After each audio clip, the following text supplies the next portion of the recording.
Medical ಬಗ್ಗೆ ಮಾತನಾಡ್ತಿದ್ವಿ, biology ಬಗ್ಗೆ ಮಾತಾಡೋಣ. 40+ ಯೂಶಲಿ ಏನೆಲ್ಲ ಸಜೆಸ್ಟ್ ಮಾಡ್ತಾರೆ ಅಂದರೆ 30 ಅಂದರೆ ಮಗು ಮಾಡ್ಕೊಳ್ಳಲ್ವಾ. ನಾನು ನಾರ್ಮಲಿ ಹೇಳ್ತಿದ್ದೀನಿ, ಮನೇಲಿರ್ಬೋದು, ಫ್ರೆಂಡ್ ಸರ್ಕಲ್ ಇರ್ಬೋದು, 30 ಆಗೋಯ್ತು ಮಗು ಮಾಡ್ಕೊಳ್ಳಲ್ವಾ, 35 ಕಷ್ಟ ಇನ್ನು, ಈ ರೀತಿ.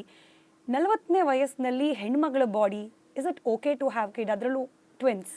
ಡಾಕ್ಟರ್ ಏನು ಸಜೆಸ್ಟ್ ಮಾಡಿದ್ರು ನಿಮಗೆ? ಒಂದೇನಪ್ಪ ಅಂತ ಹೇಳಿದ್ರೆ, ದೇಹಸ್ಥಿತಿ ನಿಮಗೆ ಎಷ್ಟು ತಯಾರಾಗಿದೆ ಅಂತ ಅದನ್ನು ನೋಡ್ತಾರೆ.